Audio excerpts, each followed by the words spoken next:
સુપ્રભાત વિદ્યાર્થી મિત્રો। અસ્વાધ્યાય 1 માં એટલે કે ચેપ્ટર જે આપણે પહેલું ચાલુ કર્યું છે એમાં કઈ ખાસ છે નહીં। જો એમાં આપણે હતું ઉદાહરણ પહેલું પછી 1.1 નો પહેલો દાખલો। 1.2 માં 1 થી 4 દાખલા જે આપણે પૂરા કર્યા છે।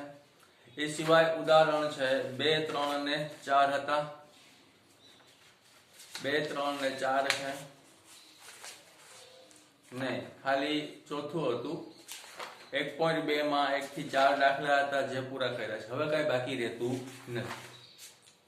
તો એના માટે એક ટેસ્ટ લઈ લઈએ આપણે, નાનકડી એવી ટેસ્ટ રાખી દઈએ। તો હું લખાવતો જાઉં છું દાખલા, એ પ્રમાણે બધી રીતના એક એક દાખલા મતલબ 2-3 દાખલા લઈ લઈએ, જોતા જાઓ। લખો પહેલા, જો હું બોલતો જ જાઉં છું ભાઈ। યુક્લિડની ભાગ પ્રવિધિને આધારે યુક્લિડની ભાગ પ્રવિધિનો ઉપયોગ કરીને ગુસ્સા શોધો। આવું હેડિંગ બાંધી દો। યુક્લિડની ભાગ પ્રવિધિનો ઉપયોગ કરીને ગુસ્સા શોધો। હવે હું પેલી રકમ લખાવું છું।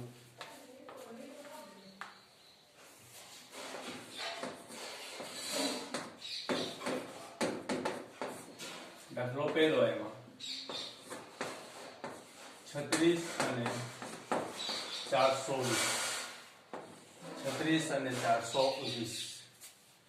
બીજા નંબરમાં 17 અને 866। ત્રીજા નંબરમાં 4000 અને 119। 4000 અને 119 ત્રણ દાખલા એના છે। આ ત્રણ દાખલા યુક્લિડની ભાગ પ્રવિધિનો ઉપયોગ કરીને ગુસ્સા શોધો। હવે બીજા નંબરમાં લખો સૂચના, દાખલા નંબર 2, અવિભાજ્ય અવયવોના ગુણાકાર સ્વરૂપે સંખ્યાઓને દર્શાવો। અવિભાજ્ય અવયવોના ગુણાકાર સ્વરૂપે સંખ્યાઓને દર્શાવો। એમાં પણ 3 દાખલા લઈ લઈએ છીએ।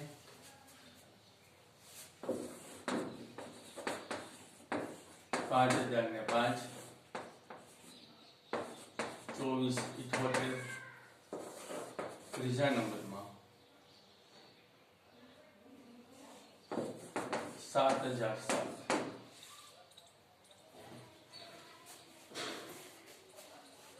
અવિભાજ્ય અવયવોનો ગુણાકાર સ્વરૂપે આ સંખ્યાઓને દર્શાવવાની છે। 5005 છે, 2478 છે અને 7000 ને કેટલા આપ્યા છે? 7। એના પછી દાખલા નંબર 3 એમાં છે સંખ્યાઓના ગુસ્સા અને લસા શોધો। ગુસ્સા અને લસા ગોતવાના છે, એના પણ આપણે 3 દાખલા લઈ લઈએ છીએ ગુસ્સા અને લસા શોધવા માટે। હવે પહેલું લઈએ છીએ એમાં 2460। બીજા નંબરનો દાખલો છે 36, 72 અને 90। ત્રીજા નંબરનો દાખલો છે 150, 65 અને 25। 150, 65 અને 25। આમાં શું ગોતવાનું તમને સૂચના લખાયેલી છે? ગુસ્સા અને લસા આ બે ગોતવાનું છે। ગુસ્સા અને લસા। આ 3, 6 અને 9 આ ચેપ્ટરમાં આથી વિશેષ કઈ પૂછા હે નહીં। બાકી વિકલ્પો રહેશે એટલે વિકલ્પો હું ફરી પાછા કરાવીશ ત્યારે। હવે આપણે શરૂઆત કરીએ ચેપ્ટર નંબર 2। જો પ્રાસ્તાવિક થી બહુપદીઓ। આ ચેપ્ટર નંબર 2 શું છે એનું નામ તો કે બહુપદીઓ। જો કે આપણે ધોરણ 1 માં ધોરણ 9 માં શીખી ગયા છીએ બહુપદીઓ। એ ચેપ્ટર આપણે ધોરણ 9 માં આવતું, પરંતુ થોડી વિશેષ માહિતી આપી દઈએ। લખો પહેલા સુરેખ બહુપદી અથવા સુરેખ અથવા એક ઘાત બહુપદી, એક ઘાત બહુપદી, સુરેખ અથવા એક ઘાત બહુપદી એની વ્યાખ્યા લખાવું છું. લખી લેજો, બે વખત બોલીશ. જે બહુપદીમાં ચલની મોટામાં મોટી ઘાત, જે બહુપદીમાં ચલની લખજો એમાં, જે બહુપદીમાં ચલની મોટામાં મોટી ઘાત 1 હોય, જે બહુપદીમાં ચલની મોટામાં મોટી ઘાત 1 હોય તેવી બહુપદીને સુરેખ અથવા એક ઘાત બહુપદી કહે છે. જે બહુપદીમાં ચલની મોટામાં મોટી ઘાત 1 હોય તેવી બહુપદીને સુરેખ અથવા એક ઘાત બહુપદી કહે છે. હવે ચલ અને અચલ એ તો ધ્યાનમાં છે, આપણે ધોરણ 8 માં 7મા ધોરણથી ધ્યાનમાં છે કે ચલ અને અચલ કેને કહેવાય. હવે ચલ એટલે કે શું આવશે તો કે a થી માંડીને y સુધીના ABCD ના જે મૂળાક્ષરો છે એને શું કહેશું આપણે ચલ. અચલ એટલે કે ભાઈ 1 થી માંડીને અનંત સુધી સંખ્યાને શું કહે છે આપણે અચલ. જે બહુપદીમાં ચલની મોટામાં મોટી ઘાત 1 હોય એ બહુપદીને કેવી બહુપદી કહે છે તો કે સુરેખ અથવા એક ઘાત બહુપદી. ઉદાહરણ તરીકે લઈ લઈએ, આમ લઈ લઈએ p of x બરાબર શું કહેવાય એને p of x. બહુપદીને આપણે કોઈ પણ નામ આપી શકીએ, p of x આપી શકીએ, p of y આપી શકીએ, પરંતુ p of x આપ્યા પછી અહીંયા y તરીકે ચલ હાલશે નહીં, p of y આપ્યા પછી x તરીકે ચલ હાલશે નહીં. જો એક આનું ઉદાહરણ 5x + 6. આ 5x વત્તા શું આપ્યું છે તો કે 6. આમાં ચલ એટલે કેટલો છે તો કે x. આ x ની મોટામાં મોટી ઘાત કેટલી છે? કાંઈ ઘાત ના હોય એટલે કેટલી ઘાત લખીશું આપણે 1. જે ચલમાં બહુપદીમાં ચલની મોટામાં મોટી ઘાત 1 હોય આવી બહુપદીને શું કેવી બહુપદી કહે છે તો કે સુરેખ અથવા એક ઘાત બહુપદી. બરાબર. પછી બીજા નંબરમાં દ્વિઘાત બહુપદી. દ્વિઘાત બહુપદી હવે એ પણ લખી લો. દ્વિઘાત બહુપદીની પણ વ્યાખ્યા આપું છું. જે બહુપદીમાં ચલની આની જેમ આ કેમ એક છે એ જ પ્રમાણે જે બહુપદીમાં ચલની મોટામાં મોટી ઘાત 2 હોય, જે બહુપદીમાં ચલની મોટામાં મોટી ઘાત 2 હોય તેવી બહુપદીને દ્વિઘાત બહુપદી કહે છે. જે બહુપદીમાં ચલની મોટામાં મોટી ઘાત 2 હોય તેવી બહુપદીને દ્વિઘાત બહુપદી કહે છે. હવે જોઈ લો, માની લો કે આમ આપ્યું છે p of x બરાબર 5x² + 6x + 9. લો આમાં મોટામાં મોટી ઘાત કેટલી છે તો કે 2. હવે આને શું કહેશું તો કે દ્વિઘાત બહુપદી. આમ આપ્યું હોય x² + 6 તો આને પણ દ્વિઘાત બહુપદી કહેશું. ખાલી આમ આપ્યું છે x² તો એને પણ શું કહેશું આપણે દ્વિઘાત બહુપદી. આમ આપ્યું હોય 5x + 8x² + 9 તો આ મોટા મોટી ઘાત કેટલી છે આખી બહુપદીમાં તો કે 2. તો આને પણ કેવી કહેશું આપણે દ્વિઘાત બહુપદી. આ ખાલી આમ આપ્યું હોય આ x, આ p of x બરાબર શું છે તો x એક મોટામાં મોટી ઘાત 1 છે તો એને સુરેખ બહુપદી. મોટામાં મોટી ઘાત આવી રીતના 2 હોય તો એને દ્વિઘાત બહુપદી. હવે એના પછી લખો ત્રિઘાત બહુપદી. શું આવશે ત્રીજા નંબરમાં તો કે ત્રિઘાત બહુપદી.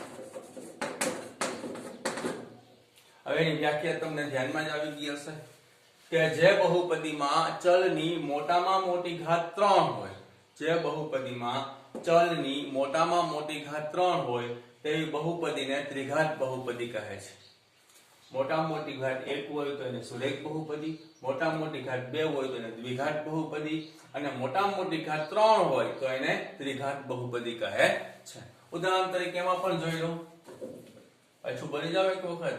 જે બહુપદીમાં ચલની મોટામાં મોટી ઘાત 3 હોય તેવી બહુપદીને ત્રિઘાત બહુપદી કહે છે. એનું પણ એક ઉદાહરણ જોઈએ. માની લો કે આમ આપ્યું છે p of y બરાબર તો કે y ની 3 ઘાત 6y² + 6y + 9.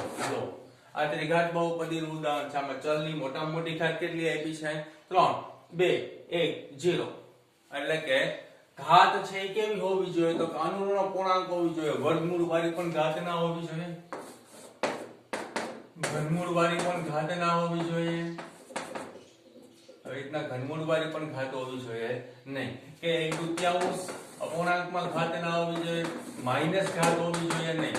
તો આવી રીતના ઘાત આપી હોય, વર્ગમૂળમાં આપી હોય, ઘનમૂળમાં આપી હોય, અપૂર્ણાંકમાં આપી હોય, માઈનસમાં આપી હોય કે મિશ્ર સંખ્યામાં આપી હોય કે પોઈન્ટમાં આપી હોય તો એ ભાઈ બહુપદી કહેશું નહીં. એટલે સુરેખ બહુપદી, દ્વિઘાત બહુપદી કે ત્રિઘાત બહુપદી એટલે કે મોટામાં મોટી ઘાત 1 હોય તો એને સુરેખ બહુપદી, મોટામાં મોટી ઘાત 2 હોય તો એને દ્વિઘાત બહુપદી, મોટામાં મોટી ઘાત 3 હોય તો એને ત્રિઘાત બહુપદી કહેવાય છે. હવે આમાં પ્રમાણિત સ્વરૂપ જોઈ લે, જ્યારે આગળ આવશે ત્યારે જોશું પ્રમાણિત સ્વરૂપ. જો એમાં આગળ જો પ્રાસ્તાવિક આપ્યું છે ત્યાં ધોરણ 9 માં આપણે એક ચલ બહુપદી અને તેમની ઘાતનો અભ્યાસ કર્યો. યાદ કરો કે જો p of x ચલ x માં બહુપદી હોય તો p of x માં x ના મહત્તમ ઘાતાંકને બહુપદી p of x ને x ની ઘાત કહે છે.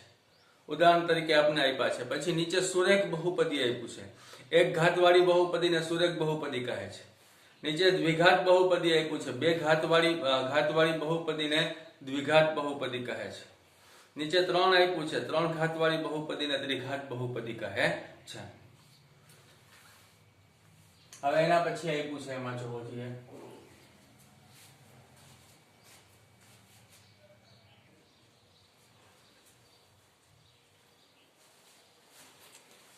તેના પ્રમાણિત સ્વરૂપ વિશે વાત કરી લઈએ.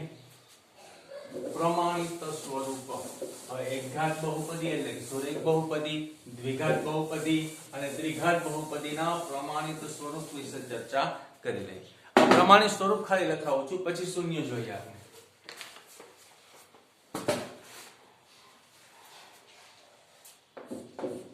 એક ઘાત બહુપદી એટલે કે સુરેખ બહુપદી, એક ઘાત, દ્વિઘાત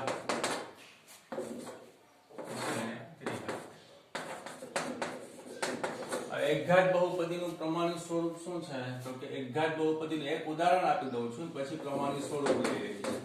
ઉદાહરણ તો કે 5x + 6. આ એક ઉદાહરણ લઈ દ્વિઘાત બહુપદીનું 2x² + 3x + 6. ત્રિઘાત બહુપદીનું એક ઉદાહરણ લઈ લઈએ 3x² + 5x 3x ની 3 ઘાત + 5x² + 6x + 9.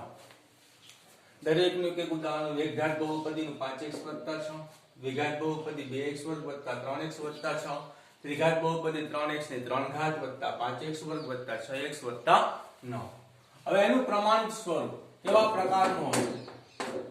પ્રમાણિત સ્વરૂપ તો કે આ ax + b. આનું પ્રમાણિત સ્વરૂપ શું હશે? ax + b. a એટલે કે અહીંયા શું થશે? 5, b એટલે અહીંયા શું થશે તો કે 6. આનું પ્રમાણિત સ્વરૂપ શું થયું તો કે ax + b એટલે કે આવા પ્રકારની હોય, સ્વરૂપ એનું આવું હોય. ના કહે કે ભાઈ આવા મુખવાળો માણસ છે, આપણે ઓળખાણ આપીએ એટલે આ પ્રકારની બહુપદી હોય તો એને એકઘાત બહુપદી અથવા સુરેખ બહુપદી કહે છે.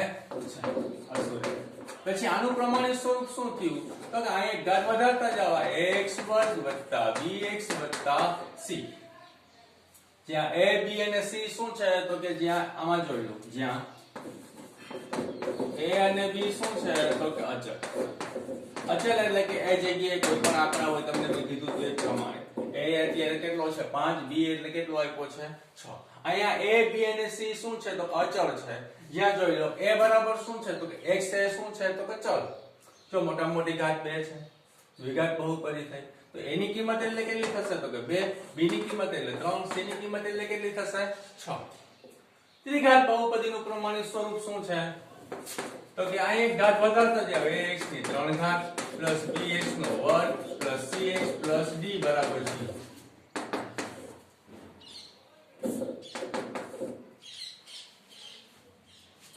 ax ની 3 ઘાત + bx² + cx + d એમને ધ્યાનમાં જ આવી જાય અને આમે ખબર પડી જાય કે ભાઈ બહુપદીમાં મોટામાં મોટી ઘાત 3 હોય તો ત્રિઘાત, બે ઘાત હોય તો દ્વિઘાત, એક ઘાત હોય તો સુરેખ.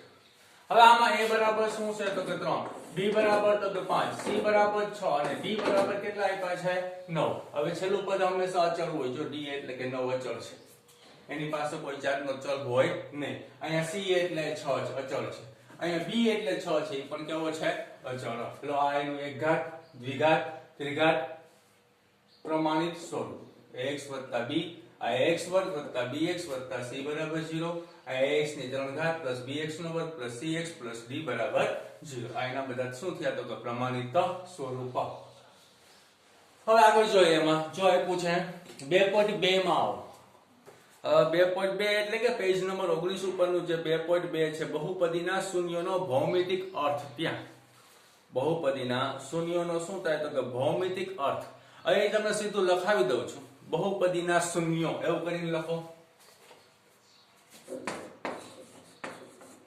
બહુપદીના શૂન્ય.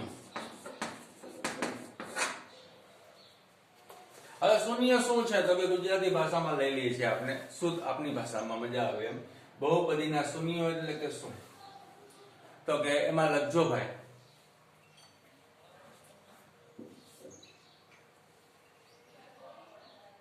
કોઈ પણ શૂન્ય એટલે કે કોઈ શૂન્ય બહુપદીમાં મૂકતા, કોઈ શૂન્ય બહુપદીમાં મૂકતા જો બહુપદીનો જવાબ શૂન્ય આવે, બહુપદીમાં મૂકતા જો બહુપદીનો જવાબ શૂન્ય આવે તો તે શૂન્યને તે બહુપદીનું શૂન્ય કહે છે. દાખલા તરીકે ઉદાહરણ તરીકે લઈ લઉં છું, માની લો કે આમ આપ્યું છે x વર્ગ વત્તા 5x વત્તા 6. હવે એમ કહું કે 2 અને 3 છે, 2 અને 3 છે, આના શૂન્યો છે. હવે કઈ રીતે ખબર પડે શૂન્ય છે કે નહીં તો કે આ 2 છે, x ની જગ્યાએ મૂકવાનું, એટલે કે આમ માની દે p ઓફ 2 બરાબર x એટલે તો કે પહેલા 2 મૂકીએ, 2 નો વર્ગ વત્તા 5, x એટલે કેટલા છે તો કે 2 અને ગુણ્યા સોરી પ્લસ 6, 2 ની 2 ઘાત એટલે કેટલા થયા 4, 5 દુ ને કેટલા આવશે 10 પ્લસ 6, અને જવાબ કેટલો થયો તો કે 20. તો આ 2 છે એનું શૂન્ય નથી. જો જવાબ 0 આવે, જો જવાબ શૂન્ય આવે તો આનું શૂન્ય છે, નહીતર નથી. માની લો કે અહીંયા 3 ને બદલે -3 છે, હવે -3 છે અહીં મૂકું છું, -3 ની 2 ઘાત 5 ના 5 -3 પ્લસ 6, -3 નો વર્ગ 2 વખત માઈનસ એટલે માઈનસ માઈનસ પ્લસ થઈ જાય 9. અહીંયા તો 5 ગુણ્યા -3 એટલે કે -15 પ્લસ 6. હવે આ 9 ને 6 આ બે પ્લસ છે, તો 9 ને 6 એટલે કેટલા થયા 15, 15 -15 આમ થશે ને ભાઈ. આ શું થશે 15 -15 બરાબર શું આવશે 0. લો તો આ 2 છે એ બહુપદીનું શૂન્ય નથી, આ 2 છે એ શૂન્ય છે નહીં, પરંતુ 3 મૂક્યા તો જવાબ 0 આવ્યો, તો આ -3 છે એ શું છે તો કે બહુપદીનું શૂન્ય. હવે એના માટે લખી લો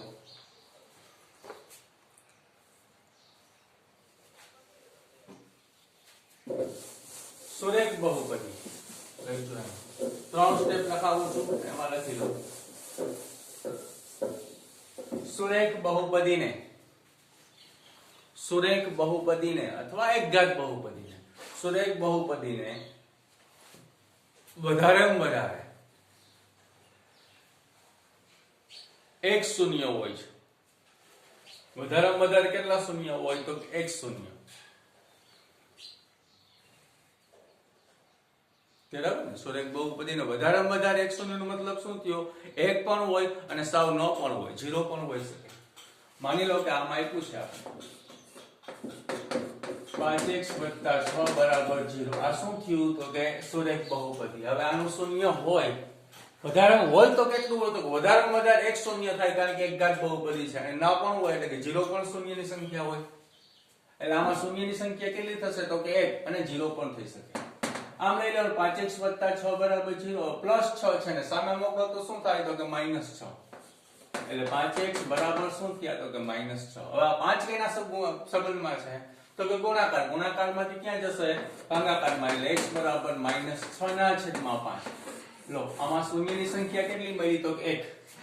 આને શૂન્ય કહેવાય. x બરાબર જે જવાબ આવે એને શું કહેશું આપણે? શૂન્ય. એટલે શૂન્યની સંખ્યા કેટલી થઈ? તો કે -6 ના છેદમાં કેટલી આવશે? 5. એટલે કે શૂન્યની સંખ્યા 1. પછી એ જ પ્રમાણે દ્વિઘાત બહુપદી લખો. દ્વિઘાત બહુપદી. દ્વિઘાત બહુપદીમાં શૂન્યની સંખ્યા, દ્વિઘાત બહુપદીમાં શૂન્યની સંખ્યા વધારેમાં વધારે 2 હોય છે. વધારેમાં વધારે કેટલી હોય છે? તો કે 2. જો આમાં શૂન્યની સંખ્યા કેટલી થાય? તો કે શૂન્યની સંખ્યા બરાબર કા 1 અથવા 1 થી ઓછી. 1 થી ઓછી એટલે કે 0. 1 અથવા શું મળે? 0. પછી દ્વિઘાત બહુપદી છે, એમાં વધારેમાં વધારે તો કે 2 શૂન્ય મળે. 2 શૂન્ય મળી શકે, 1 શૂન્ય મળે, 0 શૂન્ય મળે. તો એક ઉદાહરણ x² + 5x + 6 બરાબર 0. દ્વિઘાત બહુપદીનું એક ઉદાહરણ લઈએ. હવે આપણે ધોરણ 9 માં શીખ્યા જ છીએ હો. હવે આમાં અવયવ છે, 6 ના ભાગલા પાડો, વચ્ચે લઈ આવવાના છે 5. તો કે 3 × 2 3 × 2 6 3 + 2 એટલે 5. તો આપણે દાખલો કરી લઈએ પહેલા x² + 3x + 2x + 6 બરાબર 0. આમાંથી કોમન કાઢો. શું નીકળશે ભાઈ? તો કે x. તો હા બીજું શું? તો કે x + 3. હવે એમાંથી કોમન કાઢો. તો કે 2 × 1 2 અને 2 તેરીને 6 +2 એટલે શું વધશે? x + 3 બરાબર 0. આ બે કાઉન્ટ સરખા છે તો એને એક વખત લખી નાખીએ. આ x + 3 અને બીજા નંબરમાં તો કે x + 2 બરાબર 0. હવે બેયને 0 આપી દેવાનું એટલે x + 3 બરાબર 0, x + 2 બરાબર 0.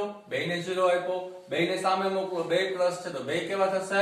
માઈનસ. એટલે x બરાબર -3. આ x બરાબર શું આવશે? તો કે -2. જો આ -3 અને આ -2 છે એ શું થયા? તો કે દ્વિઘાત બહુપદીના શૂન્ય. વધારેમાં વધારે કેટલા મળે ભાઈ? તો કે 2. તો શૂન્યની સંખ્યામાં કેટલી કહેશું આપણે? તો કે શૂન્યની સંખ્યા 2 પણ હોઈ શકે, 1 પણ હોય અને સાવ ન પણ હોય એટલે કે 0 પણ હોય. 2 હોય, 1 હોય અને 0 પણ. આમાં જો 2 છે, માની લો કે આમાં આપ્યું છે x² + 6 બરાબર 0. તો આમાં શૂન્યની સંખ્યા શું થશે? તો કે આમ લઈ લઈએ x² + ખાલી આમ જ x² બરાબર 0. તો આમાં શૂન્યની સંખ્યા શું થાય? તો કે 1 જ મળે. x² બરાબર 0, x બરાબર શું થાય? 0. એટલે કે વધારેમાં વધારે 2, 1 ને 0. પછી એ જ પ્રમાણે ત્રિઘાત બહુપદી છે તેમાં શૂન્યની સંખ્યા કેટલી મળશે? તો કે વધુમાં વધુ 3. ચલો લખો ત્રિઘાત બહુપદીમાં. ત્રિઘાત બહુપદીમાં શૂન્યોની સંખ્યા, ત્રિઘાત બહુપદીના શૂન્યોની સંખ્યા વધારેમાં વધારે 3 હોય છે. સીધી શૂન્યની સંખ્યા જ લખીએ છીએ. વધારેમાં વધારે કેટલી હોય છે? 3. ચલો શૂન્યોની સંખ્યા એટલે કે 3 હોઈ શકે, 2 હોઈ શકે, 1 હોઈ શકે અને 0 હોઈ શકે. 3 પણ શૂન્ય થાય, એનો 2 પણ શૂન્ય થશે અને 1 શૂન્યની સંખ્યા પણ હોય અને 0 પણ હોય, સાવ ન પણ હોય. તો આ એકઘાત, દ્વિઘાત અને ત્રિઘાતના શૂન્યોની સંખ્યા એટલે કે શૂન્ય જોયા. હજુ એક લખેલો નોંધ કરીને આલેખના આધારે જેમાં 2.2 19 પેજ ઉપર આપ્યું છે.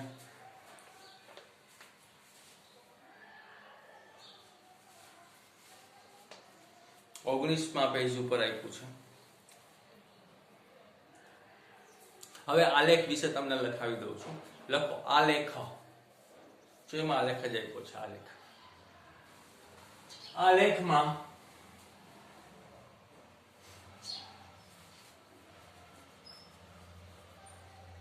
પેલા લખો સુરેખ બહુપદી. સુરેખ બહુપદીનો આલેખ એક રેખા મળે છે. સુરેખ બહુપદીનો આલેખ કેવો હોય? તો કે એક રેખા હોય, કોઈ પણ પ્રકારે એક રેખા મળે છે. સુરેખ બહુપદીનો આલેખ એક રેખા મળે છે. આ પ્રમાણે કોઈ એક રેખા મળે. જો તમને ઉદાહરણમાં આપ્યું છે હું આકૃતિ 2.1 માં, એ સુરેખ બહુપદીનો આલેખ છે. એક રેખા મળે છે. પછી દ્વિઘાત બહુપદીમાં 2 વિકલ્પ છે, લખાવી દઉં છું. દ્વિઘાત બહુપદી લખો. સુરેખ બહુપદીમાં કેવો મળે છે ભાઈ? તો કે આલેખ એક રેખા મળે, ધ્યાનમાં રાખવાનું. પછી દ્વિઘાત બહુપદીમાં લખો. દ્વિઘાત બહુપદીમાં બે વિકલ્પ છે, એમાં પહેલો વિકલ્પ એક કરીને લખો. જો x વર્ગનો સહગુણક, જો x વર્ગનો સહગુણક, જો x વર્ગનો સહગુણક પ્લસ 1 હોય, જો x વર્ગનો સહગુણક પ્લસ 1 હોય તો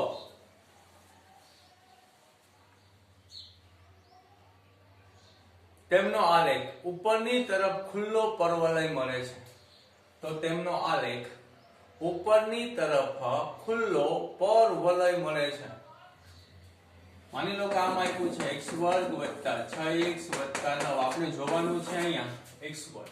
હવે x વર્ગનો સહગુણક, અહીંયા જે સહગુણક હોય એ પ્લસ હોય કે માઈનસ હોય એના આધારે નક્કી થાય છે.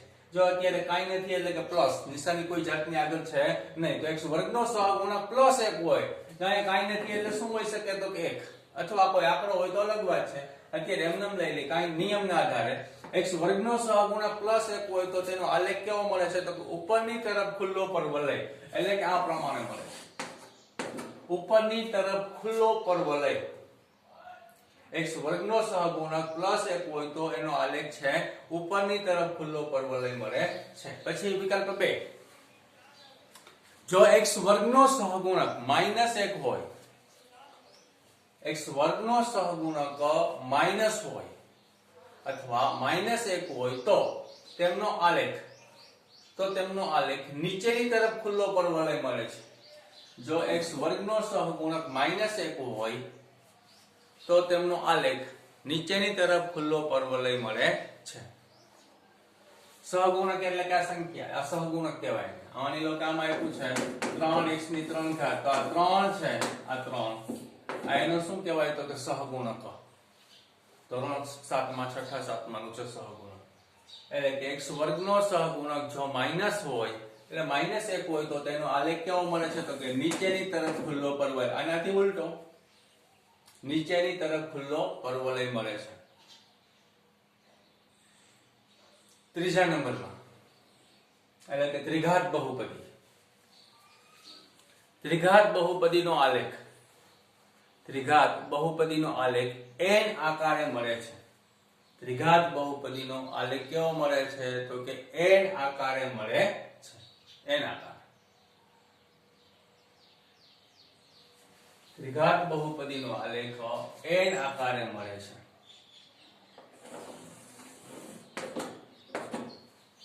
ત્રિઘાત બહુપદીનો આલેખ છે n આકારે મળે છે. Okay, thank you.